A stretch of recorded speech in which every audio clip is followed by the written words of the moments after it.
നമസ്കാരം, ഞാൻ ബൈജു നായർ. നമ്മുടെ സംസാരം ചാനലിലേക്ക് സ്വാഗതം.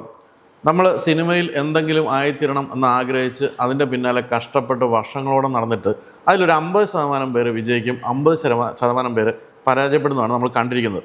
പക്ഷേ അതിതീവ്രമായി സിനിമയുടെ പിന്നാലെ നടന്ന് നമ്മളെല്ലാം ഇഷ്ടപ്പെടുന്ന ഒരു സിനിമ നടനായിട്ട് മാറിയിട്ടുള്ള സുധി കോപ്പയാണ് ഇന്ന് എന്നോടൊപ്പം ഉള്ളത്. നമസ്കാരം സുധി. നമസ്കാരം. ഈ സുധിയെ പറ്റി ചിന്തിക്കുമ്പോൾ ഞാൻ രണ്ടുപേരെ പറ്റി കൂടെ ചിന്തിക്കാറുണ്ട്. ഒന്ന് ജോജു, മറ്റൊന്ന് പ്രശാന്ത് അലക്സാണ്ടർ. അല്ലേ? ഈ രണ്ടുപേരും നമ്മൾ വർഷങ്ങളായിട്ട് സിനിമയിൽ ഇങ്ങനെ പോസ്റ്റായും അതായും ഇതായും ഒക്കെ കണ്ടുവന്ന് ഇപ്പോൾ രണ്ടുപേരും സിനിമയിൽ അവരുടേതായ സ്ഥാനം ഉറപ്പിച്ചു. അതുപോലെ തന്നെയാണ് സുധിയും. സുധിയെപ്പറ്റി ഒരു ഇൻ്റർവ്യൂവിൽ കേട്ട ഭയങ്കര രസമുള്ള വാചകമുണ്ട്. കേരളത്തിൽ ഏറ്റവും അധികം ഓഡിഷന് പോയത് ഞാനായിരിക്കും എന്നാണ് സുധി പറഞ്ഞത്. അത്രയും വർഷങ്ങളായിട്ട് സിനിമയുടെ പിന്നാലെ ആയിരുന്ന സുധിയുടെ പിന്നാലെ ഇപ്പോൾ സിനിമയുണ്ട്. കാരണം സുധി നായകനായിട്ടൊരു സിനിമ വരാൻ പോവുകയാണെന്നുള്ള ഒരു കാര്യം. രണ്ടാമത് ലോകത്തിലെ എല്ലാ കഞ്ചാവ് വലിക്കുന്നവരുടെ മാതൃകാ പുരുഷനായ കഞ്ചാവ് സോമൻ വീണ്ടും തിരിച്ചു വരികയാണ് ആട് 3 അങ്ങനെ കുറേ വിശേഷങ്ങളാണ് നമുക്ക് ചോദിച്ച് മനസ്സിലാക്കാനുള്ളത്. എങ്കിലും ആദ്യമായിട്ട് നായക പട്ടം കിട്ടിയ കഥ തന്നെ ആകാം. കാരണം വെച്ചാൽ നമ്മൾ മലയാള സിനിമയിലെ നായകന്മാരെന്ന് പറയുമ്പോൾ മമ്മൂട്ടി, മോഹൻലാൽ, സുരേഷ് ഗോപി, ജയറാം എന്നൊക്കെ പറയുന്ന കൂടെ ഇനിയിപ്പം സുധി കോപ്പയും ഉണ്ട് നായകനായിട്ട്, അല്ലേ? നായകനായിട്ട് ശരിക്കും ഇത് രണ്ടാമത്തെ പടം. നായകൻ എന്ന് പറഞ്ഞത് ഇതിനു മുമ്പൊരു മറ്റേ സന്തോഷ് സാറിൻ്റെ അസോസിയേറ്റിൻ്റെ പടം വരുന്നുണ്ട്. അത് വരുന്നുണ്ട്. അത് ഷൂട്ടിങ് കഴിഞ്ഞ് അത് കഴിഞ്ഞിട്ട് അത് മിക്കവാറും അത് അവരുടെ ബോംബെയിലെ പ്രൊഡക്ഷൻ കമ്പനിയാണ്. അത് ഞങ്ങൾ കുറച്ച് പേരുണ്ട്. പ്രശാന്ത് മുരളി, ശ്രീകാന്ത് മുരളി, മാലാ പാർവതി, പിന്നെ ഹരീഷുത്തം, അങ്ങനെ.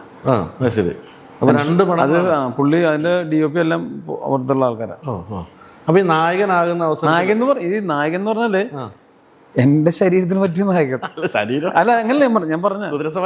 അല്ല, അങ്ങനത്തെ ഞാൻ വീരശൂര പരാക്രമമായിട്ടുള്ള നായകനൊന്നുമല്ല. പിന്നെ എന്താണ്, പാവമായിട്ടാണോ? അല്ല, പാവമല്ല, എന്നെ കൊണ്ട് പറ്റുന്ന. അപ്പൊ എനിക്ക് വായിക്കുമ്പോൾ നമുക്ക് പറ്റുന്ന ആൾക്കാര് സബ്ജക്റ്റിലെ നായകനാണ്. കഥയ്ക്ക് അനുസരിച്ചുള്ള നായകനാണ്. എനിക്ക് പറ്റിയ കഥയല്ലേ. എനിക്ക് വേണ്ടി ഇടയ്ക്കിയ കഥകളൊന്നുമല്ല. അല്ല, രണ്ടും വളരെ വ്യത്യസ്തമായ കഥകളാണോ? രണ്ടും രണ്ട് ടൈപ്പ് കഥകളെ. അപ്പൊ അതില് സെന്റിമെന്റ്സും മറ്റേ എല്ലാം ഉണ്ട്. ശരിക്കും പറഞ്ഞാല് സുധിയുടെ കാര്യം, സുധി വളരെ വ്യത്യസ്തമായ പല വേഷങ്ങളും ചെയ്തു. തന്നെയല്ല, സുധിയുടെ കാര്യം ഞാൻ ആലോചിച്ച് നോക്കുമ്പോൾ സുധി കാര്യം സിനിമയുടെ പിന്നാലെ കുറെ നടന്നെങ്കിലും തുടക്കത്തിൽ അഭിനയിച്ചു തുടങ്ങിയാലും വമ്പന്മാരുടെ പടങ്ങളിലാണ്.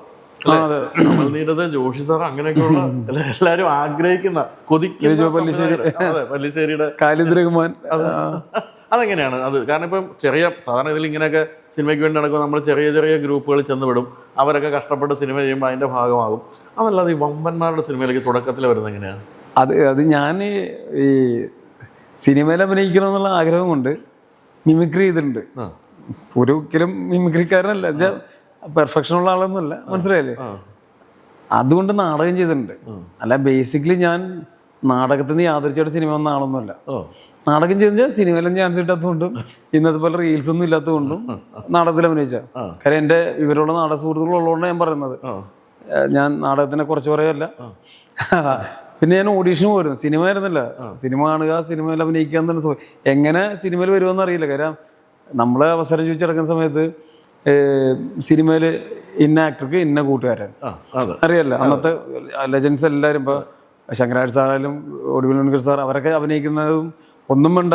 അന്ന് എനിക്ക് തോന്നുന്നു ഈ ബോബി കൊട്ടാരക്കര എന്ന ആക്ടർ, അല്ലെങ്കിൽ ജഗന്നാഥൻ എന്ന ആക്ടറൊക്കെ അന്നത്തെ കാലത്തായതുകൊണ്ടാണ് നമ്മൾ ഇന്നൊക്കെയാണ് അല്ലേ, അന്ന് അത്രയും ലെജൻസ് ഉള്ളതുകൊണ്ടായിരിക്കും അവരൊക്കെ നമ്മൾ കുറച്ചും കൂടെ ചെറിയ റോളിൽ ഒതുങ്ങിപ്പോയതായിരിക്കാം തോന്നിയിട്ടുണ്ട്.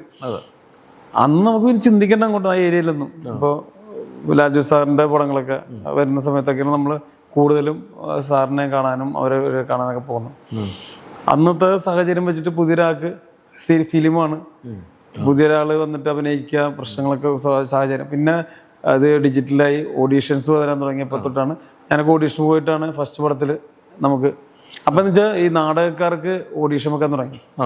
നാടകക്കാരെ പിന്നെ സിനിമയിലേക്ക് സെലക്ട് ചെയ്യാൻ തുടങ്ങിയ സമയത്താണ് ഞാൻ ഈ സാഗർലേഷ് ജാക്കിയുടെ ഓഡീഷൻ പോകുന്നത്. അതെനിക്ക് കിട്ടി. എത്ര പേരുടെ ഇടയിൽ നിന്നാണ് കിട്ടിയത്? ഞാൻ അങ്ങനെ നോക്കാറും, ഞാനിങ്ങനെ ഓഡീഷൻ പോയിക്കൊണ്ടിരിക്കും. ഒന്നാമത്തെ കാര്യം, എനിക്കറിയാം എനിക്ക് അഭിനയിക്കാൻ പറ്റുന്നു, വ്യക്തമായൊരു ധാരണ ഉണ്ട് എനിക്ക്. പക്ഷെ ഈ കാണുന്നവർക്ക് എൻ്റെ ലുക്കൊക്കെ ഭയങ്കര ശോകമുള്ള കാര്യം. ഞാൻ ഈ ബൈക്കിൽ ഷോട്ട് വെച്ച് വണ്ടി ഓടിച്ച് കരിഞ്ഞൊക്കെയാണല്ലോ ചെല്ലുന്നത്. എന്നെ കാണുമ്പോൾ തന്നെ അവരെ ഹീറോയ്ക്ക് വേണ്ടിയൊക്കെയുള്ള ഇതായിരിക്കും. അല്ല, അത് അവരുടെ കുഴപ്പമില്ല. നമ്മളെ പോയിട്ട് ചെല്ലും കിട്ടൂലെന്ന് ചോദിക്കാറുമില്ല. നമ്മുടെ ജോലിയാണത് ഓഡീഷൻ ചെല്ലുക, ചെല്ലും അങ്ങനെ. പക്ഷെ ഈ പടം ഈ സാഗർലേശയുടെ ഓഡീഷൻ എന്ന് പറഞ്ഞാൽ നമ്മുടെ ഇരുമ്പന്തള ഗോപാൽജി ഉണ്ട്, പുള്ളിപ്പം നല്ല റോളുകൾ ഇഷ്ടംപോലെ പടത്തിലുണ്ട്. ഗോപാൽജി പറഞ്ഞിട്ടാണ് നാടകത്തിന്റെ ഗ്രൂപ്പിൽ നിന്നൊക്കെ പോകുന്നതും. പിന്നെ ആ പടത്തിന് വേറെ പ്രത്യേകം ഉണ്ടല്ലോ, ബിഗ് ശേഷം അമലേട്ടന്റെ പടം, പിന്നെ ലാലേട്ടനാ വന്നിരിക്കുന്നത്, ഇനി 22 സെക്കൻഡ് പാർട്ട്. അതിനകത്തൊക്കെ വരിക കേൾക്കുമ്പോൾ തന്നെ നമുക്ക് ഇതിനകത്ത് ആ സമയത്താണ് കിട്ടിയത്. അപ്പൊ അത് കിട്ടുമ്പോ അവര് ഓഡിഷൻ തിരിച്ചു പോയിട്ട് വിളിച്ചു പറയായിരുന്നു. അവര് വിളിച്ചു പറഞ്ഞു. അപ്പൊ ഞെട്ടി. പിന്നെ ഞെട്ടിന്നാ, ഞാൻ ഒരു ടൂർ പോയേക്കായിരുന്നു. ഞാൻ ടൂറ് സ്റ്റക്കായി പോയി. കാര്യം എങ്ങനെയെങ്കിലും തിരിച്ചു വരണം എന്നുള്ള സംഭവമായിരുന്നു. കാര്യം എന്താന്നാ എനിക്കിപ്പോഴും മനസ്സിലായിട്ടില്ല, ആ ഗ്രൂപ്പില് ഞാനായിരുന്നു ഏറ്റവും ചെറുത്. എനിക്കതിനകത്തൊരു സീക്വൻസ് കിട്ടിയത്, ഒരു ചെറിയ നെഗറ്റീവ് സാധനം ചെയ്യാനും നമ്മളേട്ടൻ പറഞ്ഞത് എന്നോടാ. അപ്പൊ എന്തോ ഉണ്ട് എന്ന് തോന്നിയിട്ടുണ്ട്. അല്ല അറിയില്ല, എന്റെ ഭാഗ്യം. ഞാൻ പറഞ്ഞു അങ്ങനെ ഈ ഭാഗ്യം എന്നൊക്കെ പറഞ്ഞ കാര്യത്തിൽ ഞാൻ ഇതൊക്കെ പറഞ്ഞു. അത് 2009 2008 ഷൂട്ടിങ്, 2009 റിലീസ്. അപ്പൊ അതിനു മുമ്പ് സിനിമകളിൽ തല കാണിച്ചോ? പിന്നെ പക്ഷെ ഞാൻ എന്നെ കണ്ടിട്ടില്ല ഇതുവരെ. ഞാൻ ചുവപ്പ് ഷർട്ടും പച്ച ഷർട്ടൊക്കെ ഇട്ട് പോകും അഭിനയിക്കാം. പക്ഷെ അതുപോലും കാണാൻ വേണ്ടിയല്ലേ. പിന്നെ ഇപ്പഴും മനസ്സിലായി അതൊക്കെ സൂം ഔട്ട് ആയിരുന്നു. അന്ന് നമുക്ക് ടെക്നിക്കൽ ഇത്ര അറിയില്ല. ശരി, അങ്ങനെ ഉടനീളം ഓഡിഷന് പോകുന്നു. ഓഡീഷനൊക്കെ വരുന്ന 2006-2007 കാലഘട്ടത്തിലാണ് ഓഡീഷനൊക്കെ വരുന്നത്. അപ്പൊ ഈ സാഗർ ഇലിയാസ് ജാക്കിൽ അഭിനയിച്ചു കഴിഞ്ഞപ്പോ ആ പേരും പറഞ്ഞാണോ പിന്നെ എല്ലായിടത്തും ചെല്ലുന്നത്? നമ്മളത് ശരിക്കും പറഞ്ഞാൽ ഞാൻ ഇവരത്ത് പറയാം, ഈ നമ്മുടെ ടാർസനെ പോലെ ഒരു പള്ളിന്ന് അടുത്ത പള്ളി ഇതുമായിട്ട് ചെന്നിട്ട് ഞാൻ ആ പടത്തിൽ അഭിനയിച്ചിരുന്ന നേരെ സച്ചിയേട്ടനില്ലേ നമ്മുടെ സച്ചി സേവ്, അവരുടെ അടുത്തായിരുന്നു. അപ്പൊ അങ്ങനെ റോബിൻഹുഡിൽ എനിക്കൊരു ഡയലോഗ് കിട്ടി. അപ്പൊ 2 പടമില്ലേ, ഈ 2 പടം കൊണ്ട് 3-ാം സ്ഥലത്തേക്കല്ലോ ഞാൻ പറയാതെ. അപ്പൊ ഒരു ടാർസന്റെ പരിപാടിയായിരുന്നു ശരിക്കും. അപ്പൊ എന്താണ് വീട്ടിലെ അവസ്ഥ എന്തായിരുന്നു? അച്ഛനോ അമ്മ ആരെങ്കിലും കലാപാരമ്പര്യം ഉള്ളവരാണോ? കലാപാരമ്പര്യമൊക്കെ ഉണ്ട് അവർക്ക്. അച്ഛന് ബാലെ ട്രൂപ്പൊക്കെ ഉള്ള. അച്ഛൻ ഗവൺമെന്റ് സർവീസിലായിരുന്നു. അച്ഛൻ എക്സ് മിലിറ്ററി ആയിരുന്നു. പിന്നെ TCCയിലായിരുന്നു അച്ഛൻ. പിന്നെ അച്ഛന് സ്വന്തമായിട്ട് ട്രൂപ്പുണ്ട്. എത്ര കാലം നടത്തി അച്ഛൻ? എന്റെയൊക്കെ ചെറുപ്പത്തിലൊക്കെ ഉണ്ട് അച്ഛന്. ജരാസന്ധവധം അങ്ങനത്തെ സംഭവം. തല വെട്ടുന്നതും അല്ല, ഇങ്ങനെ അവര് ഭയങ്കര ഇത് എന്താണ് യയാതി അങ്ങനെ കുറെ അച്ഛന്റെ ബാല. ഞാൻ പോയിരുന്നു വെക്കേഷനൊക്കെ അച്ഛനൊപ്പം. പിന്നെ അവരെ തിരിച്ചറിയാൻ പറ്റില്ലല്ലോ സ്റ്റേജിൽ കയറി കഴിഞ്ഞാൽ. ഇവര് കംപ്ലീറ്റ് 3 മണിക്കൂറൊക്കെയാണ്. ബാലതാരമായിട്ടൊന്നും അഭിനയിച്ചില്ല? ഇല്ല, ഞാൻ സത്യത്തില് സ്കൂളിൽ പോലും അങ്ങനെ അഭിനയിച്ചിട്ടൊന്നുമില്ല. ഞാൻ ഭയങ്കര പേടിയും. പക്ഷെ സിനിമ അഭിനയിക്കണമെന്ന് ആഗ്രഹമായിരുന്നു. അതപ്പോ ഏത് കാലം തൊട്ടാ സിനിമ അഭിനയിക്കണമെന്ന് ആഗ്രഹം വന്നു? സിനിമ ഒരു അത്യാവശ്യം കാണാൻ തുടങ്ങുന്ന തൊട്ടുണ്ട്.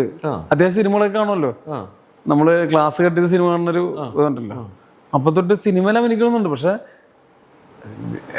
എങ്ങനെ അഭിനയിക്കുന്നു, എവിടെ പോകുന്നു നമുക്കറിയില്ല. പക്ഷെ എങ്കിലും വീട്ടിലിപ്പം എന്തായി തീരണം എന്ന് ചോദിച്ചാൽ സിനിമക്കാരനാണെന്ന് പറയുന്ന ഒരു അവസ്ഥയായിരുന്നോ? ഉറപ്പല്ലേ? അപ്പൊ വീട്ടുകാരെ സമ്മതിച്ചോ? ഓക്കെ. വീട്ടുകാര്, എന്റെ വീട്ടുകാർ അങ്ങനെ എന്നെ എതിർത്തിട്ടൊന്നുമില്ല. കാര്യം എതിർത്തിട്ട് കാര്യമില്ലെന്ന് വിചാരിച്ചിട്ടായിരിക്കാം. പിന്നെ അന്ന് എല്ലാവരും ഈ എഞ്ചിനീയറിംഗ് പരിപാടി ഒന്നും ഇല്ലല്ലോ. അന്ന് ബേസിക്കലി ഒന്നിലെ പ്രീ ഡിഗ്രിക്ക് പോവുക, ലൈറ്റേക്ക് പോവുക, അല്ലെങ്കിൽ +2+1 ഒക്കെ തുടങ്ങിയ സമയത്തല്ലേ അങ്ങനെ ആയിരുന്നു. പിന്നെ ഇത്രയും കോഴ്സുകളൊന്നും ഇല്ല. പിന്നെ ഒരു കഴിയുന്ന ജോലി കിട്ടുക, ഗൾഫിൽ പോവുക.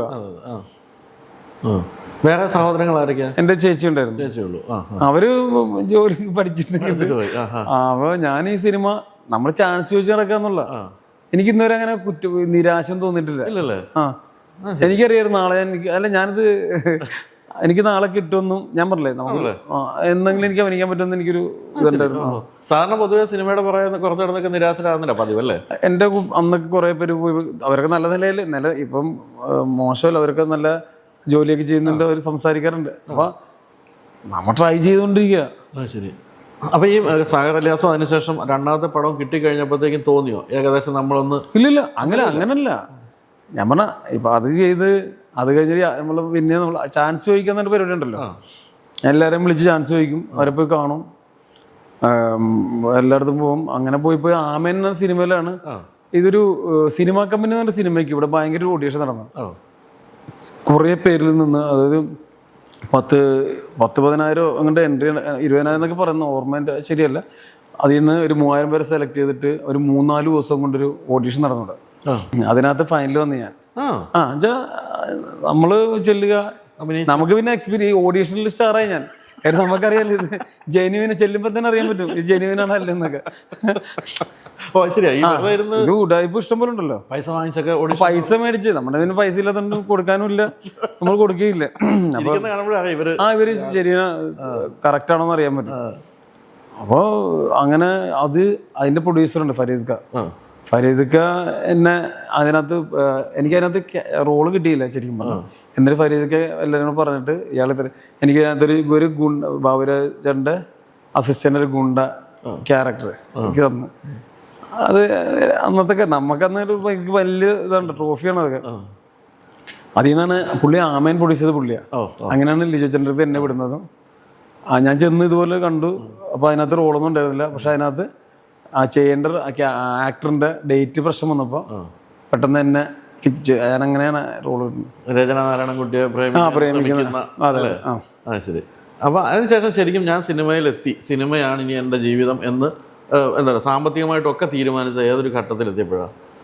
ഞാനങ്ങനെ ഇതുകൊണ്ട് ജീവിതമല്ല, പണ്ട് തൊട്ട് ഞാൻ സിനിമ തന്നെ എൻ്റെ സ്വപ്നം. ഞാൻ ഒരിക്കലും എൻ്റെ പ്രീമിയം കാറോ എൻ്റെ ഹോർഡിംഗ് ഒന്നും സ്വപ്നം കണ്ടിട്ടില്ല.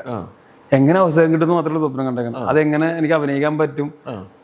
നമ്മളിവർ കണ്ടു വളർന്നേക്കുന്നത് വേണു സാറിന്റെ അവരുടെ പടങ്ങളൊക്കെ കാണുമ്പോൾ അതാണ് ടെൻഷൻ. അല്ലാതെ ഞാൻ ഇന്നൊരു എൻ്റെ എനിക്ക് പകല് ഞാൻ കാറിൽ അതിലേ പോകുമ്പോൾ അല്ലെങ്കിൽ വൈറ്റിലെ ജംഗ്ഷനിൽ എൻ്റെ ഹോർഡിങ് വരുമോ ഒന്നും സത്യം കേട്ടോ. ഇത് ഞാൻ പറയുന്ന എളിമകൊണ്ടൊന്നുമില്ല, അതാണ് സത്യം. ഞാൻ അവസരം ചോദിക്കുക, ഞാൻ അവസരം ചോദിച്ചോണ്ടിരിക്കും. എന്ത് പറഞ്ഞു ഇവിടെ ഈ എന്താ പറയുക ആപ്പിൾ ഫോണിന് വരെ പരസ്യം കൊടുക്കണം, പിന്നെ എനിക്കൊരു അവസരം ഇല്ലേ? അപ്പൊ ഓഡിഷൻ അല്ലാതെ ഇവരൊക്കെ വീട്ടിൽ പോയി അവസരം ചോദിക്കുമോ? പിന്നെ ഞാൻ ലാലു സാറിന്റെ വീട്ടിലേക്ക് പോയിട്ടുണ്ടല്ലോ ഒറ്റപ്പാട്. പിന്നെ ഞാൻ അത്യാവശ്യം എല്ലാവരുടെ വീട്ടിലേക്ക് പോകും. അപ്പൊ എങ്ങനെയാ സാധാരണ പ്രതികരണം? ലാസ്റ്റ് ചില ഡയറക്ടർമാരും ഭാര്യമാരില്ലേ എന്നോട് ഞാൻ പറഞ്ഞു പറയത് ചേട്ടൻ ഇന്ന സ്ഥലത്തൊന്നും ഇട്ടാന്ന് പറയും. സ്ഥിരം വന്നേ പൊതുവെ നല്ല പ്രതികരണമാണോ അങ്ങനെയൊക്കെ ചെല്ലുമ്പോൾ എല്ലാവരുടെ? അല്ല, നമ്മൾ വെറുപ്പിച്ചിട്ടില്ല ഇവരെ. കാര്യം അവരുടെ സമയവും അല്ല വെറുതെ രാത്രി രാവിലെ എൻ്റെ സാർ ഭക്ഷണം കഴിച്ചോന്നും ചോദിച്ചിട്ടില്ല. നമ്മൾ വിളിച്ചില്ലെങ്കിൽ കഴിക്കാൻ നമുക്കറിയാവുന്നതുകൊണ്ട് ഞാൻ കൃത്യമായിട്ട് അവർ എഴുന്നേക്കുന്ന സിനിമാക്കാരൊക്കെ എഴുന്നേക്ക് ഒരു 10-11 മണിയൊക്കെ ആവില്ല. അങ്ങനെയൊക്കെ ചോദിക്കുള്ളൂ. വൈകുന്നേരം 5-6 മണി 7 മണി അങ്ങനെ. അല്ല അവരെ ബുദ്ധിമുട്ടിച്ചിട്ടില്ല. അവമാനിക്കപ്പെട്ടിട്ടുണ്ടോ? എനിക്കങ്ങനെ അപമാനം തോന്നിയിട്ടില്ല. അത് അവരുടെ ആ സമയത്തെ തിരക്കും ദേഷ്യം കൊണ്ടല്ലേ. അങ്ങനെ അപമാനിക്കുന്ന ചിലപ്പോൾ പറയും, വഴക്കൊക്കെ പറഞ്ഞിട്ടുണ്ട്. പക്ഷെ അവർ പറയും ഞാൻ എൻ്റെ ജോലിയല്ലേ ചെയ്യുന്നത്. എനിക്കങ്ങനെ ദേഷ്യമായിട്ടോ അവരെ പിന്നീട് കാണാറുണ്ട്. അത് അവരുടെ ടെൻഷൻസ് ഒക്കെ ഇപ്പൊ നമുക്ക് കൂടുതൽ അറിയാം എന്തുകൊണ്ടായിരിക്കാം. നമ്മളെ വെറുതെ പോയ ആൾക്കാർ ചീത്ത വിളിച്ചിട്ടുണ്ട്. പിന്നെയാണ് വണ്ടിക്ക് സൈഡ് കൊടുക്കാത്തവര്, ഒരു പരിചയമില്ലാത്ത ബസ്സുകാർ ചെയ്ത് വിളിച്ചു. പിന്നെ നമ്മൾ ആവശ്യമുള്ള കാര്യത്തിന് ഡയറക്റ്റ് ചെയ്ത് വിളിച്ചതോടൊപ്പം. എന്തായാലും സിനിമ മോഹമായിട്ട് അല്ല അഭിനയിക്കാനൊക്കെ നടക്കുന്നവർക്ക് ഒരു പാഠപുസ്തകമാണ് ശരിക്കും പറഞ്ഞാല്. അയ്യോ അങ്ങനെയല്ല, നമ്മള് ശരിക്കും പറഞ്ഞാൽ ഈ മമ്മൂക്കയുടെ ഒക്കെ ആത്മകഥയൊക്കെ ഇല്ലേ പണ്ട് മനോരമ ഞാൻ വായിച്ച, അങ്ങനെ സത്യം അതൊക്കെ നമ്മളെ ഭയങ്കരമായിട്ട് നമ്മൾ പിന്നെ ഈ പണ്ട് ഞായറാഴ്ച പത്രത്തിന്റെ പുറകിൽ സിനിമയുടെ കാര്യം പറഞ്ഞ അന്ന ആകെ നമുക്ക് കിട്ടുന്ന ഒരു ഇതാ. അല്ലെങ്കിൽ പിന്നെ വല്ല മുടി വെട്ടാൻ പോകുമ്പോ കടകളിലൊക്കെ ഞാനെനിക്ക് അതുമായി ഇത്തിരി പ്രായമൊന്നും കേട്ടോ. ഞാൻ ഈ പഴയ കഥയൊക്കെ അല്ല നമ്മളീ അതൊക്കെയല്ല നമുക്ക് സിനിമകളിൽ ഇത് ശരിയാ. പക്ഷെ അങ്ങനെയൊക്കെ ആഗ്രഹിച്ചില്ലെങ്കിൽ പോലും എപ്പോഴാണ് ഇപ്പൊ ഒരു പത്രത്തിൽ ആദ്യമായിട്ടൊരു ഇന്റർവ്യൂ പ്രതിഷ്ഠപ്പെട്ടത്? ഏത് സമയത്താ? എനിക്ക് തോന്നുന്നു ആമേനൊക്കെ കഴിഞ്ഞപ്പോഴാണ് ആ സമയത്ത് തോന്നുന്നു ആ ഒരു പത്രത്തിലൊരു ഇതൊക്കെ വരുന്നു. വൈറ്റിലെ ഹോർഡിങ് അപ്പൊ പിന്നീട് കുറെ പടങ്ങളൊക്കെ കാണുമായിരുന്നോ രാത്രി? അല്ല, ഞാൻ ആമേന്റെ പോസ്റ്റർ എനിക്ക് ആദ്യമായിട്ട് സിനിമയുടെ പോസ്റ്റർ വരുന്നു. ഞാൻ രചനയും കൂടെ ഞാൻ ഒരു ദിവസം തോമ്പടി കൂടെ വരുമ്പോ അതിറങ്ങിയപ്പോ ഞാൻ പിന്നെ വീട്ടിൽ പോയിട്ടൊരു സാധനം കൊണ്ട് പൊളിച്ചെടുത്തോണ്ട് പോയി. അല്ല അത് ഞാൻ കുറച്ചു ഞെട്ടിപ്പോയി. ഞങ്ങൾ രണ്ടുപേരും ഭാഗത്ത് നിൽക്കുന്ന കത്ത് കൊടുത്ത് നിൽക്കില്ലേ ആ ഒരു പോസ്റ്റർ ആദ്യമായിട്ട്. വീട്ടുകാർ ഇപ്പൊ എന്താണ് ഇപ്പൊ അവരുടെ ഒരു ഇത്? അതായത് മകൻ സിനിമാക്കാരനാകണമെന്ന് തീരുമാനിച്ചു. കുറച്ചാൽ എന്തൊക്കെ പറഞ്ഞാലും അവരുടെ മനസ്സിൽ കുറെ ടെൻഷൻ ഉണ്ടായി കാണും ആ സമയത്ത്. ഇവൻ എവിടെ ചെന്ന് അടുക്കും എന്നുള്ളതിന് ഇപ്പൊ എന്താണ് അവരുടെ? ഇല്ല നിങ്ങൾ ചിരിക്കും. എൻ്റെ അമ്മയൊക്കെ അവർക്ക് നമ്മൾ സിനിമ നടന്ന സംഭവമൊന്നുമില്ല. അവർക്ക് കാണും, സന്തോഷം കാണും. പക്ഷെ അവര് എന്നോടിപ്പോ ഉദാഹരണം പറയാം. എൻ്റെ അമ്മ കുറെ നാൾ മുമ്പ് വരെ എന്നോട് എടാ എന്താ ഇനി ഏതാ വർക്ക് ഇപ്പൊ നമ്മൾ ജോലി കഴിഞ്ഞ് വന്നെന്ന് വെച്ചോ ഏതാ വർക്ക് എന്നാ പോണേ? അപ്പൊ നമ്മ ഇനി ഇവർക്ക് പുതിയ വർക്ക് ഏതാ? അമ്മയ്ക്കൊന്നും 28-ാം തീയതി അല്ലെങ്കിൽ 30-ാം തീയതി റേഷൻ കട പിന്നെ സാധനം കിട്ടില്ല. ഞാൻ പോകാനുള്ള ഗ്യാപ്പാ ചോദിക്കണ പുള്ളിക്കാര്. അല്ല അതാണ് അമ്മയുടെ ഇത്. അല്ലെങ്കിൽ അമ്മ ഞാൻ നാളെ വരും, വരുമ്പോ പാൽ മേടിച്ചോട്ടറാ. അല്ലാതെ അതിന്റെ അപ്പുറം വരുമ്പോ പാല് മേടിച്ചോ എന്ന് പറയും. അല്ലാതെ അവര് അയ്യോ മകൻ അങ്ങനൊന്നുമില്ല. നാട്ടുകാര് എങ്ങനെയാ? ഞാൻ അവിടെ തന്നെ എപ്പോഴും ജനിച്ചോളുന്ന സ്ഥലത്ത് തന്നെ ജീവിക്കുന്നു. ഇഷ്ടമാണ് അത് അന്നും ഇന്നും അതുപോലെ.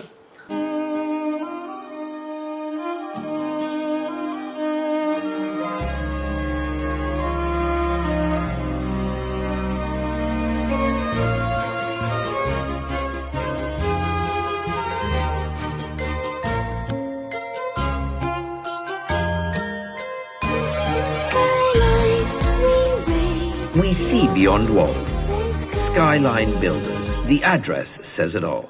ശരിക്കും ഒരു ഭാഗ്യമാണ് ഈ എറണാകുളത്ത് തന്നെ ജനിച്ചു വളർന്നു സത്യത്തില് എൻ്റെ ഏറ്റവും വലിയ ഭാഗ്യം എറണാകുളത്ത് ജനിച്ച. കാര്യം വെച്ചാൽ എനിക്ക് വണ്ടിക്കാശും അക്കോമഡേഷനും ഫ്രീയാ, ഫുഡും അക്കോമഡേഷനും ഫ്രീ. അല്ല എന്തോരം കഷ്ടപ്പെടുന്നു. ഇപ്പൊ നമ്മളിവിടെ റൂം എടുക്കുക, റൂം റെന്റ്, നമ്മുടെ കോൺഫിഡൻസ് ഈ മുറിക്കകത്തിരുന്ന് പ്രാന്തായി പോലും. അപ്പോ നമുക്ക് കൂട്ടുകാർപ്പ് എന്തെങ്കിലും ജോലിക്കൊക്കെ പോകാൻ പറ്റും പാർട്ടായിട്ട്, പോക്കറ്റ് മണിക്ക് വേണ്ടി. മറ്റേത് നമ്മൾ ഇത്ര ദൂരം ഒരു സ്ഥലത്ത്. അതല്ലേ കഴിഞ്ഞ ദിവസം ഇന്റർവ്യൂ ചെയ്ത രാജേഷ് മാധവൻ അത് പറയുകയും ചെയ്തു. 10 പേര് ഒരുമിച്ച് താമസിക്കുന്ന റൂമില് ശാംപുഷ്കരം വന്ന് കണ്ട് ആ ഒരു സെന്റിമെന്റ്സിലാണെന്ന് തോന്നുന്നു എനിക്ക് റോള് തന്നതെന്ന് പോലും. അല്ല അത് അവര് സത്യത്തില് ഞാൻ പറഞ്ഞില്ല, അവര് കഷ്ടപ്പെട്ടുകൊണ്ട് ഞാൻ കഷ്ടപ്പെട്ടാന്ന് എനിക്കറിയില്ല. കാര്യം വന്ന ഒരു സ്ഥലം കാസർഗോഡ് നിന്ന് ഇവിടെ വന്നിട്ടാണ് അവരൊക്കെ താമസിച്ചത്. ലുക്മാൻ താമസിക്കുമ്പോൾ എനിക്ക് ഓർമ്മയില്ല. ലുക്മാൻ വന്നിട്ട് ഇവിടെ താമസിക്കുന്ന കളമശ്ശേരി സ്ഥലത്ത് അവൻ പാർട്ട് ടൈം ഊബർ ഓടിച്ചോണ്ടിരിക്കുക. അപ്പോൾ ഓരോരുത്തർ താമസിക്കുന്നതൊക്കെ. അപ്പൊ എനിക്ക് ഭക്ഷണം കിട്ടും, വീട്ടിൽ കിടന്നുറങ്ങാൻ പറ്റും. ഞാൻ രാവിലെ ബൈക്കെടുത്ത് ഇങ്ങനെ കറങ്ങി ഇങ്ങനെ വരുള്ളൂ. അപ്പൊ നോക്കുമ്പോൾ അവിടെ പൂജ കാണും സരോവരത്തില്. അപ്പൊ സരോവരത്തിൽ പൂജയ്ക്ക് അവിടെ നിന്ന് ചായ കടിക്കുമല്ലോ, കിട്ടിക്കഴിഞ്ഞാൽ അല്ല അപ്പൊ അവിടെ കുറെ പേരാണ്, സിജു ഷറഫ് അതൊക്കെ ടീമൊക്കെ ആണ്. അവിടെ ഇവിടെ വിട്ടു, ഇവിടെ മറ്റേ ഹോട്ടലുണ്ടായിരുന്നു കേട്ടോ 11:30. അപ്പൊ അല്ല ഞങ്ങളങ്ങനെ വിത്ത് കോസ്റ്റ്യൂം ആയിരിക്കും ബാഗില്. കാര്യം എപ്പോഴും വിളിക്കാൻ ലുങ്കി എല്ലാ കട എല്ലാ റോഡിലും പറ്റിയ സ്വന്തം ഡ്രസ്സ് ഇടുന്നല്ലോ. അപ്പൊ കാണും. അപ്പൊ ചിലപ്പോ പരസ്യത്തിനൊക്കെ വിളിക്കും. ചിലപ്പോ പരമ്പളേറ് ഭാഗത്തോടെ പോകുമ്പോ ചില ആഡിലൊക്കെ അവിടെ ചായക്കട സൈഡിലൊക്കെ ചായ പിടിക്കുന്ന സീനൊക്കെ കിട്ടും. കാശ് കിട്ടും കേട്ടോ അവര്, 500 രൂപ തരും. അപ്പൊ നമ്മളിപ്പോ തന്നെ കോസ്റ്റ്യൂം റെഡി. അതുപോലെ എനിക്ക് തോന്നിയൊരു കാര്യം, കഞ്ചാവ് സ്വാമിനെ ഗംഭീരമായിട്ട് അവതരിപ്പിച്ചു. ഈ കേരളത്തിന്റെ ഒരു കാലത്തെ മയക്കുമരുന്ന് തലസ്ഥാനമായിരുന്നു ഈ ഇപ്പം സുധി താമസിക്കുന്ന ഏരിയ. കാരണം ഈ ഫോറിനേഴ്സൊക്കെ ധാരാളം വരുന്നു അങ്ങനെയൊക്കെ. അപ്പോൾ അവിടെ എന്തായിരുന്നു? ഇപ്പം നമ്മൾ സിനിമയിൽ എപ്പോഴും നമ്മൾ ഈ മയക്കുമരുന്ന് ഡ്രഗ്സിൻ്റെ ഒരു ആധിപത്യത്തെ പറ്റി പറയുമ്പോൾ നിങ്ങളൊക്കെ ഇത് കണ്ടു വളർന്നതായിരിക്കും. കാരണം ഫോർട്ട് കൊച്ചി പ്രദേശത്തൊക്കെ താമസിക്കുന്നതുകൊണ്ട് അല്ലേ? പണ്ട് തൊട്ടേ ഇതൊക്കെ അവിടെ ഉണ്ടായിരുന്നല്ലോ.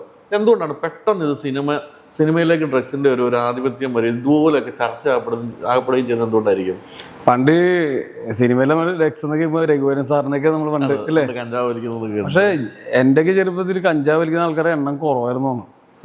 അല്ലെ അങ്ങനെ കുറച്ച് സ്ഥിരം മറ്റുള്ള ഡ്രഗ്സ് ഒക്കെ ഞാനൊക്കെ വളരെ ചെറുപ്പം തൊട്ട് കണ്ടിട്ടുണ്ട്. ആണല്ലേ? രാസജ വലിയ വലിയ നമ്മള് സിനിമയിൽ കാണുമ്പോ കാണിക്കുന്ന കളർ വരെ ചിരിച്ചു പോകും നമ്മൾ കാണുമ്പോ. ഒറിജിനൽ കളർ അതൊന്നുമല്ല. അങ്ങനെ അത് വലിയ പെത്തടിയും പോലത്തെ അന്നത്തെ ഒരു വിഭാഗം കുറെ പേരൊക്കെ അതൊക്കെ അറിയാം. പള്ളുരുത്തി മട്ടാഞ്ചേരി ഏരിയയിലേക്കുള്ള കേസുകളൊക്കെ അങ്ങനെയൊക്കെ ആയിരുന്നു. അന്ന് ഈ പോക്കറ്റ് അടിയൊക്കെ ഭയങ്കര സംഭവമായിരുന്നു. ഇപ്പൊ വംശനാഥം സംഭവിച്ചു പോയി. പോക്കറ്റ് അടി ഈ ATM കാർഡും ക്രെഡിറ്റ് കാർഡൊക്കെ വന്നപ്പോ ഗൂഗിൾ പേ ഒക്കെ വന്നപ്പോ ആ മേഖല സ്തംഭിച്ചു. അല്ല എന്റെ കൂടെ പഠിച്ച കുറെ പേര് അങ്ങനെ കുറെ കൂട്ടുകാരൊക്കെ ഉണ്ടിരിക്കും. അല്ല ഞാൻ പഠിച്ചത് SDB സ്കൂളിലാണ്. അല്ല ഞങ്ങളുടെ പേര് അങ്ങനെ കുറെ പേരുണ്ട്. അപ്പൊ അന്ന് എനിക്കറിയാവുന്ന എന്റെ കൂട്ടുകാരും ഇല്ല. ഞാൻ പണ്ട് പള്ളൂരിന് ശേഷം മുമ്പിൽ 3-4 ബസ് കാണും KSRTC പിടിച്ചു എന്താ പോക്കറ്റ് അടിയാന്ന് പറയും. ഇപ്പൊ ഇല്ല. അതവൻ ആ ഏരിയ ഞാൻ കൂട്ടുകാരുടെ അടുത്ത് പറഞ്ഞു ആ ഏരിയ സ്തംഭിച്ചു വിടാ. ആകെ അവർക്ക് എന്തെങ്കിലും സർക്കാരിന് പറഞ്ഞു ഭയങ്കര സ്കില്ലുള്ള ജോലിയല്ലേ. ശരിയാണ്. അപ്പൊ പിന്നെ എന്താണ് ഇപ്പൊ സിനിമയിൽ സംഭവിച്ചത്? പെട്ടെന്ന് ഇങ്ങനെ ഒരു എനിക്ക് പെട്ടെന്നല്ലെന്ന് സിനിമ മാത്രമല്ല ഇപ്പൊ പല ഏരിയയിലും ഇത് ഉപയോഗിക്കുന്നുണ്ട് അല്ലേ? ഇപ്പൊ നമ്മളൊരു പേപ്പർ എടുത്തു കഴിഞ്ഞാൽ ഒരാഴ്ചയിലോ ഒരു മാസത്തിലോ ആയിരിക്കും ഒരു സിനിമ ആയിട്ട് ബന്ധപ്പെട്ട് ഈ കേസ് വരുന്നത്. ഇപ്പൊ MDMA കൽക്കണ്ടം പിടിച്ചെന്നൊക്കെ പറഞ്ഞിട്ടില്ലേ അല്ലേ? അത് വരുന്നുണ്ട്. പക്ഷെ ബാക്കി കുറെ കേസ് ഇങ്ങനെ ഇത് കൊണ്ടുവരുന്ന ആൾക്കാർ ആരും സിനിമാക്കാരൊന്നുമല്ല. ഇപ്പൊ ഈ പിടിക്കുന്ന ആളും ഡയറക്ടറാണ്, ജെയിംസ് കാമറൂൺ ഡയറക്ടറാ, സിനിമ ഡയറക്ടറാ അങ്ങനെ പറയുള്ളൂ ഇല്ലേ? സിനിമ സംവിധായകൻ റസീൽ, സ്പിൽബർഗും അല്ലെങ്കിൽ ഈ രണ്ടുപേരെ നമ്മൾ സിനിമാ സംവിധായകൻ എന്ന് പറയുള്ളൂ. അത് എന്ത് ചെയ്യാൻ പറ്റും? ഇതിനുള്ള സംവിധാനങ്ങൾക്കേ ചെയ്യാൻ പറ്റുള്ളൂ. പിന്നെ ഇതിന് പ്രോപ്പറായിട്ട് ഇത് എങ്ങനെ തെളിയിക്കാൻ പറ്റും? ഡ്രിങ്ക് ആൻഡ് ഡ്രൈവ് പിടിക്കാൻ പറ്റും. ഇപ്പൊ കഞ്ചാവ് വലിച്ചെന്ന് എങ്ങനെ പിടിക്കാൻ പറ്റും? അല്ലെങ്കിൽ അല്ലേ? അതിനുള്ള എങ്ങനെ എനിക്ക് അറിയാൻ അതിനെപ്പറ്റി എനിക്കറിയില്ല. ഇല്ല, അത് തെളിയിക്കാൻ പാടാണ്. കാര്യമായ രീതിയിലുള്ള അത് ഇഷ്ടം പോലെ ഉണ്ട്. ഈ സിന്തറ്റിക് സാധനങ്ങള് അത് നമ്മൾ പ്രോത്സാഹിപ്പിക്കാൻ പാടില്ലായിരിക്കും. നമ്മള് സിനിമ ആയാലും എവിടെ ആയാലും. കാര്യം എന്റെ പേര് കഞ്ചാവ് സോൺ എന്നാണെങ്കിലും അല്ലേ, നമ്മൾ പ്രോത്സാഹിപ്പിക്കാൻ പാടില്ല. അതുമല്ല, പേര് മാത്രമേ ഉള്ളൂ. ഈ പുതിയ ആട് 3 വരുന്നു, നമ്മളെല്ലാരും കാത്തിരിക്കുന്ന ഒരു സിനിമയാണ്. അതിലും കഞ്ചാവ് സോമൻ ഉണ്ടല്ലോ അല്ലേ? ഉണ്ട്, ഷൂട്ടിംഗ് തുടങ്ങി. ആ കോസ്റ്റ്യൂമിൽ അഭിനയിച്ചു ഒരു തവണ? ഞാൻ 2-3 ദിവസം അഭിനയിച്ചു. ആണല്ലേ? താടിയൊക്കെ വെച്ച് അതിന്റെ താടി. അപ്പൊ അതിനുശേഷം എന്താണ് ഇപ്പം എത്ര സിനിമകൾ ഇപ്പൊ ഇങ്ങനെ തുടർച്ചയായി അഭിനയിച്ചുകൊണ്ടിരിക്കുന്നു? ഇതിലിപ്പോ നമ്മുടെ തമിഴില് കതിർ എന്ന ആക്ടറുണ്ട്, പരിയാരം പെരുമാളിൽ അഭിനയിച്ചു. അതായത് വികൃതി എന്ന പടത്തിന്റെ ഡയറക്ടർ കതിരും ഹക്കിം ഷാജാനും ഞാനും അഭിനയിക്കുന്ന ഒരു മീശ എന്ന പടം ആണ് ഇറങ്ങുന്നത്. അത് ഒരു ഷൈനൊക്കെ ഉണ്ട്, ഷൈൻ ശ്രീകാന്ത് മുരളിച്ചൻ, ഗംഭീര പടം. അത് മിക്കവാറും അടുത്ത മാസം റിലീസാണ്. അത് തമിഴ് മലയാളം എൻ്റെ അങ്ങനെയാണ് പറഞ്ഞത്. അതുണ്ട്. പിന്നെ ഞാൻ പറഞ്ഞത് കൊണ്ട് ഈ പറഞ്ഞ ഹിന്ദി ആ പ്രൊഡക്ഷൻ അവരുടെ സന്തോഷ് അസോസിയേറ്റ് വിദ്യേഷ് മേനോൻ ഡയറക്ട് ചെയ്യുന്ന പടം. പിന്നെ ഞാൻ പറഞ്ഞ ഈ കോഴിക്കോട് ചെയ്ത മഹേഷ് എന്നാണ് പടത്തിന്റെ പേര്. അടുത്തിരി നടന്നുകൊണ്ടിരിക്കുന്നത്. അപ്പൊ ഇപ്പൊ നമ്മൾ ഈ പറഞ്ഞ പോലെ ഒരു ട്രാക്കിൽ കയറി കഴിഞ്ഞതിന് ശേഷം തുടർച്ചയായ പടങ്ങളുണ്ടല്ലോ അല്ലേ? ഒരു അങ്ങനെ ഒരിക്കലും ഇല്ല, അങ്ങനെ ഞാൻ അത്രയും ബിസിയുള്ള അങ്ങനെ ഭയങ്കര 10 പടത്തിൽ നിന്ന് പറഞ്ഞു അങ്ങനെയൊന്നും പടങ്ങളൊന്നും എനിക്ക് വന്നിട്ടില്ല. എനിക്ക് വന്നിട്ടുണ്ട്. എനിക്ക് ആൾക്കാർക്ക് ഇഷ്ടപ്പെടുന്ന കുറെ ക്യാരക്ടറൊക്കെ ചെയ്യാൻ പറ്റിയിട്ടുണ്ട്. പൊറിഞ്ഞു മറിയും, പൈപ്പിൻ ചൊല്ലപ്രണയം, ഉണ്ണി, അങ്ങനെ പടങ്ങളൊക്കെ എനിക്ക് എപ്പോഴും എനിക്ക് ഞാൻ പറയില്ല, എനിക്കൊരു വളരെ ഹാപ്പി ആ കാര്യത്തില്. അപ്പൊ അത്തരം പടങ്ങളെല്ലാം ഈ പറഞ്ഞ അധികം നായകന്റെ സൈഡിലൊക്കെ നിൽക്കുന്ന ഉണ്ണിയിലൊക്കെ. പക്ഷെ നായകനായി കഴിയുമ്പോൾ ഒരു ഉത്തരവാദിത്വം തലയിലേക്ക് വരികയല്ലേ? ആ പടം വിജയിപ്പിക്കുന്നതിന്റെ ഒരു ഉത്തരവാദിത്വം അല്ല, അത് വിജയിപ്പിക്കാന്ന് പറഞ്ഞാൽ സത്യത്തില് സബ്ജക്റ്റ് നല്ലതല്ലെങ്കിൽ ഇനി നമ്മൾ എന്ത് ചെയ്തിട്ടും നമ്മള് വലിയ ശ്വാസമല്ല അങ്ങനെ വിജയിപ്പിക്കാൻ. സബ്ജക്റ്റ് നോക്കി ചെയ്യാൻ പറ്റുള്ളൂ. അല്ലാതെ നമുക്കൊന്നും ശൂന്യതയൊന്നും ഇന്ന് നമുക്കൊന്നും ഒരു പടത്തിനും ആൾക്കാർ പ്രത്യേകിച്ച് പഴയ പോലില്ല. ആൾക്കാരെല്ലാം കണ്ട് കൃത്യമായിട്ട് എല്ലാവർക്കും എഡിറ്റിംഗ് അറിയാം, എല്ലാവർക്കും ഇല്ല, എല്ലാ ടെക്നിക്കൽ സൈഡും എല്ലാവർക്കും അറിയാം. ശരിയാ, എഡിറ്റിംഗ് ശരിയായില്ല എന്നൊക്കെ സിനിമ അല്ല, എല്ലാവർക്കും അറിയാം. ഇപ്പൊ എല്ലാരും ഇപ്പൊ നമുക്ക് ആപ്പ് ഉണ്ട്, ചെയ്യുന്നുണ്ട്, ഇല്ല എല്ലാരും ചെയ്യുന്നുണ്ട്. അപ്പൊ എല്ലായിടത്തും സാധനം അറിയാം, ലെൻസ് എല്ലാം അറിയാം എല്ലാവർക്കും. സിനിമ ഇല്ലേ, പറ്റിക്കാനൊന്നും പറ്റില്ല. സബ്ജക്ട് നല്ലതായിരിക്കണം. അപ്പൊ ഈ ഓഡിഷന് വേണ്ടി നടന്ന സമയത്ത് മറ്റു ഭാഷകളിൽ ഓഡിഷന് പോയിട്ടുണ്ടോ? ഞാൻ പോയിട്ടുണ്ട്. നമുക്ക് ഭാഷ പ്രശ്നമൊന്നുമില്ല. ഞാൻ ഹിന്ദിയൊക്കെ പോയിട്ടുണ്ട്. അത് ഹിന്ദി, പിന്നെ തെലുങ്ക്, പിന്നെ എന്നെ സംബന്ധിച്ചിട്ട് ഭാഷ അറിയാൻ പാടില്ലെങ്കിൽ പ്രശ്നമൊന്നുമില്ല. പിന്നെ ഞാന് തമിഴ് അതൊക്കെ കൊച്ചി വെച്ച് നടന്ന. പിന്നെ ഇതിന്റെ നമ്മുടെ ഇതില്ലേ, നമ്മുടെ മാരി വണ്ണിന്റെ ധനുഷിന്റെ മാരി, അതിന്റെ ഒരു ഓഡിഷന് ഞാൻ പോയിട്ടുണ്ട് ഇവിടെ. ആട് കഴിഞ്ഞ സമയത്ത് അത് പോയിട്ടുണ്ട്. പിന്നെ വേറെ ബാലാജി എന്ന് പറഞ്ഞ ഡയറക്ടറിന്റെ പടത്തിന്റെ കൂട്ടി അങ്ങനെ പോയിട്ടുണ്ട്. പോകാന്ന് ഞാൻ പറഞ്ഞില്ലേ, നമ്മൾ പോയിക്കൊണ്ടിരിക്കാന്നുള്ള. പിന്നെ വിളിച്ചൊന്നും ചോദിക്കൂല, കിട്ടിയോ സാറേ എന്തായെന്ന് ചോദിക്കാറൊന്നുമില്ല. അതറിയാം, വിളിക്കൂലെന്നറിയാം. പിന്നെ നമുക്ക് 100 ഓഡീഷൻ കിടക്കല്ലേ, അതിന്റെ തന്നെ ഡേറ്റ് ക്ലാഷ് ആയിരിക്കും ഓഡീഷന്റെ. ഡേറ്റിൽ ഓഡീഷൻ അപ്പോഴാ. എങ്കിലും ഇപ്പം ഭയങ്കര സംതൃപ്തനാണ്. കാരണം നമ്മൾ ജീവിതത്തിൽ വിചാരിച്ചൊരു ഒരു എന്താണെന്ന് ആഗ്രഹിച്ചു, അതിലേക്ക് കൃത്യമായി എത്തി. ഇല്ല, ഞാൻ അക്കാര്യത്തില് എനിക്ക് എത്തുന്നതിനേക്കാൾ ഇഷ്ടം എത്താനുള്ള യാത്രയില്ലേ, അതാണ് ഇൻട്രസ്റ്റ്. എത്തിക്കാൻ ചിലപ്പോൾ നിരാശനായി പോയി. എന്താ എത്തിയിട്ടില്ലെങ്കിൽ ഇനിയിപ്പോ എന്താ ആഗ്രഹം? നായകനായിട്ട് ഒരു അഭിനയിച്ചു അങ്ങനല്ല, നമ്മള് ഇപ്പൊ ഒരു സ്ഥലത്ത് എത്തണം, അത് പിന്നെ നമുക്ക് എങ്ങോട്ട് പോകും നമ്മള് ഇല്ല. അപ്പൊ അതില് നല്ലത് അതിലേക്ക് പോയിക്കൊണ്ടിരിക്കാത്ത, അത് എൻജോയ് ചെയ്യാൻ പറ്റും നമുക്ക്. നേരം പഠിക്കുമ്പോൾ ഒരു എനർജി ആണ്. ശരി, ഇന്നാളെ കാണണം, പലതരം കഥാപാത്രങ്ങൾ ചെയ്തുകൊണ്ടേ ഇരിക്കുക അല്ലേ? അങ്ങനെയാണ് ആഗ്രഹം. അല്ല, ഞാൻ നായകനായി കഴിയുമ്പോഴത്തേക്കുള്ളൊരു ഭാഗ്യമില്ല ഞാൻ ചോദിച്ചത്, അതാണ്. അല്ല, അങ്ങനെ നായകൻ എന്ന് മാത്രമല്ല, ആ പരിപാടി, ആ സബ്ജക്റ്റും അവരുടെ ബഡ്ജറ്റിൽ പറ്റിയ ആള് ഞാനായിരുന്നു ഒന്നാമത്തെ കാര്യം. അല്ല, അതാണ് അവർക്ക് വേറെ ആൾക്കാർ കിട്ടാണ്ടല്ല, ഞാനായിരുന്നു. പിന്നെ ആ സബ്ജക്റ്റ് നല്ല, അതിനകത്ത് കുറെ എല്ലാ ടൈപ്പ് ഇമോഷൻസും ഉള്ള എൻ്റെ ആവശ്യമാണ് അവ ചെയ്യുക എന്നുള്ളത്. ശരി. ഈ അപ്പാർട്ട് ഫ്രം സിനിമ എന്തൊക്കെയാണ് ഒരു ഹോബീസ്? മറ്റെന്തെങ്കിലും ഉണ്ടോ? അതോ സിനിമയാണോ? ഹോബീസൊക്കെ ഉണ്ട്. കൂട്ടുകാരോടെ കമ്പനി അടിച്ചിരിക്കും. എനിക്ക് ചെടിയൊക്കെ ഇഷ്ടം ഭയങ്കര. ചെടി വളർത്തലൊക്കെ ഉണ്ട്. ചെടി വളർത്തലും. കല്യാണം കഴിച്ചില്ല? കല്യാണം കഴിച്ചു. ചെടി വളർത്തലുണ്ട്. അങ്ങനത്തെ ഈ ഫ്രൂട്ട്സ് ഒക്കെ ഇഷ്ടമാണ്. ശരി. അപ്പൊ ഈ മറ്റു ഭാഷകളുടെ സിനിമകൾ കണ്ടുകൊണ്ടിരിക്കുക, അല്ലെങ്കിൽ പല ഈ കാസ്ലോസ്കി എന്നൊക്കെ പറയുന്ന അങ്ങനെയുള്ള സംവിധായകരെ പറ്റി സംസാരിക്കുക, അങ്ങനെയൊന്നുമില്ല? ഞാൻ വേണം ഇപ്പൊ വേറെ ചുമ്മാ പക്ഷെ യാഥാർത്ഥ്യത്തിൽ എനിക്ക് അങ്ങനെ ഒന്നും ഇല്ല. അല്ല, ഈ ഞാൻ അങ്ങനെ ഭയങ്കരമായിട്ട് സിനിമയൊന്നും കാണില്ല. മലയാള സിനിമ കാണും, പറയുന്ന സിനിമകളെ കാണുള്ളൂ. അല്ലാതെ തെരഞ്ഞു പിടിക്കാൻ എനിക്ക് അത്ര വിവരമൊന്നും ഇല്ലാത്തതുകൊണ്ടായിരിക്കാം. എനിക്ക് അങ്ങനൊന്നും എനിക്കിപ്പോ പഠിച്ചിട്ട് നമ്മളിപ്പോ പറയില്ലേ ഇപ്പൊ ക്യാരക്ടറിന് വേണ്ടി അങ്ങനെ ചെയ്യുന്ന ആൾക്കാരുണ്ട്. അത് അവരുടെ ബ്രില്യൻസാ. എനിക്കൊന്നും പറ്റിയിട്ടില്ല അങ്ങനൊന്നും. അല്ല, നേരെ ചെയ്യുന്നത് സിമ്പിൾ അല്ല. നമ്മുടെ പ്രോസസ്സിംഗ് ഉള്ളിൽ നടക്കുമല്ലോ ഓട്ടോമാറ്റിക്കായിട്ട്. ഇപ്പൊ ചേട്ടൻ ഇങ്ങോട്ട് വരുമ്പോ ചേട്ടൻ ഇതിനെ പറ്റി ചോദ്യങ്ങളെ കുറിച്ച് അതുപോലെ തന്നെ സംഭവം. അപ്പൊ ഇടയ്ക്കൊന്നും അഭിനയം പഠിക്കാൻ പോയില്ലേ വൈക്കത്ത്? അഭിനയം പഠിക്കല്ല, ഒരു നാടക സ്കൂളുണ്ടായിരുന്നു. John T വേക്കർ മാസ്റ്ററായിരുന്നു. അഭിനയം വെച്ചാൽ ഇപ്പോഴും ഞാൻ അതിന്റെ ഈ ഇങ്ങനത്തെ ക്ലാസ്സുകളൊക്കെ പോകാറുണ്ട്. അവസരം കിട്ടിയ അതൊരു രസമുള്ള ഒരു ഏരിയ ആണല്ലോ. പിന്നെ ജ്യോതിഷ് എന്നുണ്ട്, നമ്മുടെ ഒരു മാസ്റ്റർ ഉണ്ട്, ജ്യോതിഷ് ക്ലാസ് എടുക്കുന്നുണ്ട്. അപ്പൊ സ്വന്തമായിട്ട് കുറച്ചു കാലം ഒരു നാടക ട്രൂപ്പ് നടത്തി അല്ലേ? സ്വന്തമായിട്ട് ഞങ്ങള് ഒരു നാടക ട്രൂപ്പ് ഉണ്ടായിരുന്നു. എത്ര കാലം നടത്തി? കുറച്ചു കാലുണ്ട്. അത് ഓൾറെഡി ഇപ്പോഴും ഉണ്ടെന്ന് തന്നെ വിശ്വസിക്കാം. അവര് ചെയ്യുന്നുണ്ട്. അവര് ചെറിയ നാടകങ്ങളൊക്കെ ഞങ്ങള് സൂര്യ ഫെസ്റ്റിവല്, ഫൈനാൻസ്, അങ്ങനത്തെ നാടകങ്ങളൊക്കെ ചെയ്തോണ്ടിരിക്കും. അത് ഞാൻ പറഞ്ഞില്ലേ, ഈ നമുക്ക് ഒരു ഇത് എന്തെങ്കിലുമൊക്കെ ചെയ്തോണ്ടിരിക്കണല്ലോ. അല്ല, അവരൊക്കെ നല്ല അത്യാവശ്യം അതിനെക്കുറിച്ച് ധാരണയുള്ള ആൾക്കാരാണ്.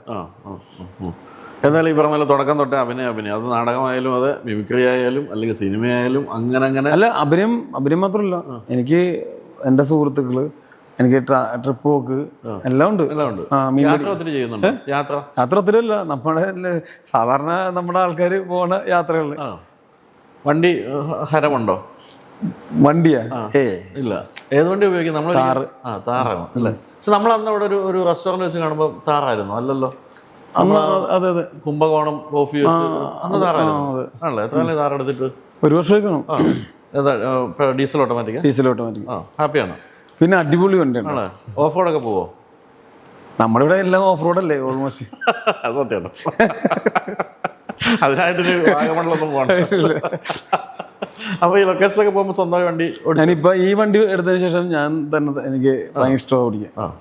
നമുക്കൊരു ഭയങ്കര ധൈര്യമാണ് ആ വണ്ടി അല്ലേ? പിന്നെ അത്യാവശ്യം നല്ല മൈലേജ് ഉണ്ട്. ഡീസൽ നല്ല അത്യാവശ്യം ഈ പറഞ്ഞ ധൈര്യമാണ് അതിന്റെ. ആ വണ്ടി ഒരു നമ്മളെല്ലാരും കാണാൻ പറ്റും സ്റ്റേജിൽ ഇരിക്കണ്ട. പിന്നെ പിന്നെ നമുക്ക് ഈ പറഞ്ഞില്ലേ യാത്ര, നമ്മൾ ഫോൺ ചെയ്ത് സംസാരിക്കുന്നു, അല്ല ബ്ലൂടൂത്ത് ആയാലും സംസാരിക്കുന്നു, നമ്മൾ ഇടയ്ക്ക് നിർത്തുന്നു, രസമല്ലേ എല്ലായിടത്തും പോവാ. അതെ. ഇപ്പൊ എന്തായാലും ഈ പറഞ്ഞാലും പഴയ പോലെ എല്ലായിടത്തും നിർത്തി ചായ കുടിക്കാവുന്ന ഒരു അവസ്ഥയൊക്കെ മാറിയിട്ടുണ്ട്. കാരണം സുധി കോപ്പ എന്താന്ന് ചോദിക്കാൻ പറഞ്ഞല്ലോ. ചേട്ടാ, ഈ പറഞ്ഞ തെറ്റിദ്ധാരണയില്ലേ എനിക്കും ഉണ്ടായിട്ടുണ്ട്. ഞാൻ വണ്ടി നിർത്തി ഞാൻ ആൾക്കാർ ഓടിക്കൂടുന്നത് മനുഷ്യൻ തിരിച്ചു നോക്കിയിട്ടില്ല. അല്ലല്ല, സത്യം. ആൾക്കാർക്ക് എന്താ ആൾക്കാർ ചോദിക്കും, കൂടി ഒരു സെൽഫി എടുക്കാൻ പറയും. അതിന്റെ അപ്പുറം ഒന്നും സംഭവിക്കാൻ പോകില്ല. തിരിച്ചറിയുന്നുണ്ടല്ലോ. തിരിച്ചറിയാൻ നല്ല കാര്യമല്ലേ? ഇപ്പൊ നമുക്ക് എവിടെ ചെന്നാലും അത്യാവശ്യം. ഞാൻ സുധിയെ ആദ്യമായിട്ട് പരിചയപ്പെടുന്നത് എങ്ങനെയാണെന്ന് വെച്ചാൽ, സുധി ഞാൻ സിനിമക്കാരുടെ താവളം എന്ന് വിളിക്കാവുന്ന ആലപ്പുഴയിലെ ബ്രദേഴ്സ് ഹോട്ടലിലെ ബാലു ഉണ്ട്. ബാലുവിൻ്റെ അടുത്ത് ഞാൻ വെറുതെ ക്യാഷ്വായിട്ട് എന്തൊക്കെയോ സംസാരിക്കും. ഞാൻ പറഞ്ഞു സുധി കോപ്പ എന്ന് പറയുന്ന നടൻ എനിക്ക് ഭയങ്കര ഇഷ്ടമാട്ടോ എന്നൊക്കെ ഞങ്ങൾ ക്യാഷ്വലി പറഞ്ഞു. ഇഷ്ടമാണല്ലോ എന്നൊക്കെ ചോദിച്ചു. അതിനുശേഷം പിറ്റേ ദിവസം രാവിലെ സുധി എന്നെ വിളിക്കുന്നു. ബാലുചേട്ടൻ പറഞ്ഞു ചേട്ടനോട് വന്നിരുന്ന കാര്യം എന്ന് പറഞ്ഞ് വിളിച്ചു. അങ്ങനെ നിങ്ങളെപ്പറ്റി ചിന്തിക്കുന്ന, നിങ്ങളെ ഇഷ്ടപ്പെടുന്ന ഒത്തിരി പേരുണ്ട്. ബാലുചേട്ടന് ഇലക്ഷൻ എഴുതി കഴിഞ്ഞാ ഇല്ലേ, ഇതിന്റെ ഒരു ഇലക്ഷൻ എഴുതി കഴിഞ്ഞാൽ ഞാൻ ബാലുചേട്ടന് പറയാനിരിക്കുകയാണ്. മോളുടെ കല്യാണത്തിന് ശരിക്കും പറഞ്ഞാൽ സിനിമാ മേഖല, രാഷ്ട്രീയ മേഖല എന്തോരം ആൾക്കാർ സമ്മതിക്കണം. ഞാൻ ഇന്നലെ വിളിച്ച് ഡൽഹിയിലാ, മോളുടെ എന്തോ ജോലിക്കാരായിട്ട് പോയേക്കുക. അപ്പൊ എന്തായാലും വലിയ സന്തോഷമാണ്. ഞാൻ ഈ പറഞ്ഞ പോലെ ബാലുവിന്റെ അടുത്ത് വളരെ യാദൃശ്ചികമായിട്ട് സംസാരിക്കും. അതിനുശേഷം സുധിയെ പരിചയപ്പെടുകയും ചെയ്തു. കോപ്പ എന്താന്ന് പറഞ്ഞില്ല. കോപ്പ ഈ ഒരു നാടകം കളിക്കാൻ വേണ്ടി പോയി. അപ്പൊ തമാശക്കിട്ട. അപ്പൊ എന്റെ പേര് സുധി എസ് എന്ന. സുധി എസ്. എന്റെ ഫാദറിന്റെ പേര് ശിവശങ്കരപ്പിള്ള. അപ്പോൾ സുധി എന്ന് മാത്രമേ ഉള്ളൂ. അപ്പൊ അവിടെ ചെന്ന് ഞങ്ങള് അങ്ങനെ കുറെ കൺഫ്യൂഷൻ പേരുണ്ട്. സുധി എന്നുള്ള പേര് സുധീഷ്, സുദീപ്, സുധീർ എന്നൊക്കെ പറഞ്ഞു. അപ്പൊ ഞാൻ തമാശക്ക് കോപ്പാന്നിട്ടാ. അപ്പൊ ശരിക്കും കൊച്ചി പള്ളുരുത്തി കൊച്ചിയുടെ കോയും പള്ളുരുത്തി പായോടുത്തിട്ടാ. അപ്പൊ അന്ന് എനിക്ക് പറയാൻ പറ്റില്ല കോപ്പാന്ന് പറഞ്ഞ ആൾക്കാർ എന്താ ആരാ വീട്ടുപേരാന്ന് പറയുന്നത്. പക്ഷെ ആ പേരും ശ്രദ്ധിക്കപ്പെട്ടു എന്നുള്ള സത്യം അല്ലേ? വേറെ ആർക്കും ഇടാൻ പറ്റാത്തതുകൊണ്ട് തന്നെയല്ല എന്ത് കോപ്പ അഭിനയം അതെ. അല്ല എന്നോട് ഒരു ദിവസം മമ്മൂക്ക് ധൈര്യത്തോടെ കോപ്പാന്ന് വിളിക്കാൻ മാത്രമേ കോട്ടയത്തൊക്കെ ഒരു ചീത്തവാക്കായിട്ട് പണ്ട് ഉപയോഗിച്ചിരുന്നതാണ്. കാരണം എനിക്ക് ഓർമ്മയുണ്ട്, ഞാൻ എന്തോ വീട്ടിൽ വെച്ച് എന്താ അച്ഛനും കൊണ്ടുള്ള സമയത്താണ് എന്ത് കോപ്പാന്ന് കണ്ട് പറഞ്ഞപ്പോൾ അച്ഛനെ അടിച്ചു. എന്നിട്ട് പറഞ്ഞു അത് സംസാരിക്കുക, അതൊക്കെ ചീത്ത വാക്കാന്ന് പറഞ്ഞു. ആ വാക്കുമായിട്ട് വന്നിരിക്കുകയാണ്. ഒരു കുഴപ്പമില്ല, അതെ, ഒരു കോപ്പുമില്ലാണ്ട് ഒന്നും എനിക്കൊരു കുഴപ്പമല്ല എന്ന് പറഞ്ഞിരിക്കുകയാണ്. എന്തായാലും സന്തോഷമുണ്ട്. നമ്മൾ വിചാരിച്ചൊരു പദവിയിലേക്ക് തീർച്ചയായിട്ടും ഒത്തിരി റോളുകൾ ഇനി വരട്ടെ. എങ്കിലും നായകൻ 2 സിനിമകളിലെ നായകനായിട്ടും സുധി വരികയാണ്. അപ്പോൾ എല്ലാവിധ ആശംസകളും. അതോടൊപ്പം തന്നെ മഹീന്ദ്ര താറ് കഴുകാനുള്ള 1-2 സാധനങ്ങളൊക്കെ തന്നുവിടാം. കഴുകാറുണ്ടോ? കഴുകാൻ ആൾക്കാരെ കൂടെ തന്നിട്ടാ സന്തോഷം. അല്ല താറിന്റെ ഏറ്റവും വലിയ ഗുണം ഞാൻ കണ്ടേക്കുന്നത് കഴുകണ്ടെന്നുള്ള. അല്ല മറ്റുള്ള വണ്ടി നമ്മൾ എപ്പോഴും തിളങ്ങി കിടക്കണം. ചെളി പിടിച്ചിരുന്നില്ലെങ്കിൽ ഒരു ചെളി പിടിച്ചാലും ആൾക്കാർക്ക് കുഴപ്പമില്ല. അപ്പൊ എന്തായാലും നമ്മുടെ ജീൻസിനെ പോലെ അല്ലേ ഉപയോഗിച്ചോണ്ടിരിക്കുക.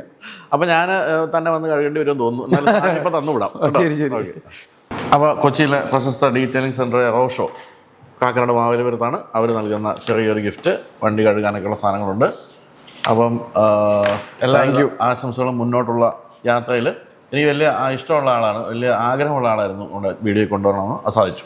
അപ്പോൾ ഇനി മുന്നോട്ട് ഇഷ്ടംപോലെ സിനിമകളായിട്ട് മുന്നോട്ട് പോകാം കേട്ടോ. അതുപോലെ ഞാൻ ചേട്ടൻ്റെ എല്ലാ വീഡിയോയും കാണുന്നുണ്ട് മുമ്പോട്ട്. അതായത് കാണാറുണ്ട് ഞാൻ. അതെനിക്ക് മനസ്സിലായി, ഞാൻ ആദ്യം വിളിച്ചപ്പോഴേ എല്ലാം കാണുന്നുണ്ട്. അപ്പോൾ എന്തായാലും വിളിച്ചതിൽ സന്തോഷം കേട്ടോ. Thank you. All the best. Thank you.